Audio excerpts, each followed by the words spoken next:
here on SportsLine, we heard from the incoming majority owner of the Predators, Bill Haslam. We've heard from the outgoing chairman, Herb Fritch. Now let's hear from the guy who's been the spokesman for a long time, President Sean Henry. Being in the playoffs 8 years in a row, and now the next goal is to take that forward. And making the playoffs is not enough for any of us. And we're proud of what happened, but we're really disappointed too at the same time. So how do we move it forward? What are the missing pieces? How do we continue to grow? And you look at the awards that we just had yesterday. I think Roman obviously should have won. We all know that. But you look at the number of guys that are in, the top 10 from, 2 rookies finishing in the top 10, our coach finishing in the top 10.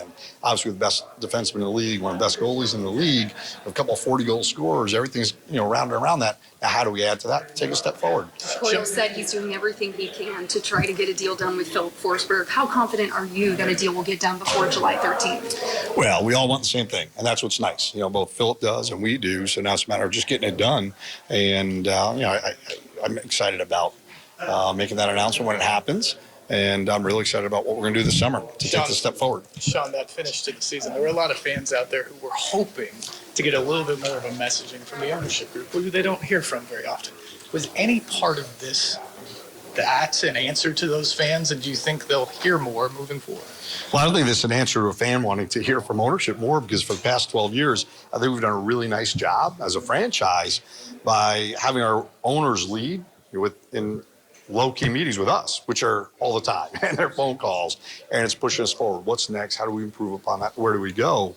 And some of the best teams in the history of sports are led by an owner that doesn't need to be on camera, doesn't need to be quoted all the time. And there's so many wonderful examples of that, and so many really great examples of owners that might be a little bit too involved that don't win that last game either. So what I'm excited about with this announcement, even though it leaked a week ago and as opposed to being planned maybe in a few months, as our fans and myself, our business partners, community leaders should all be excited about, is all the great things that have been going on for the past 10, 12 years. Now I get a chance to go forward for the next 10, 20, 30, 40 years.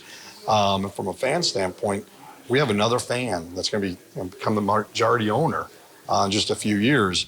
And Herb always says it, he's just a super fan, that happens to be the majority owner.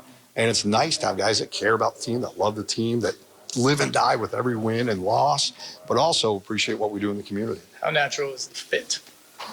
No, I think it's tremendous. What's nice about Governor Haslam is, for 25 years, or almost 25 years, he's been a fan of the team. He's watched what's happened. Then when he became governor, he really appreciated what the impact could be on a well-run team, a team that's engaged with the community, a team that competes at the highest levels, who's insatiable about taking that a step further each year.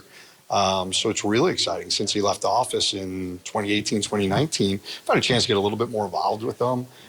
He's done a lot with our foundation. He appreciates what we do. And he's a sports guy. And at the end of it all, and I love how he talks about the 10 or 11-year-old Bill Haslam, we're all still a 12-year-old, it seems, right, as a fan standpoint. And it's going to be a lot of fun working with him, just as it has been working with Herb and the rest of the group.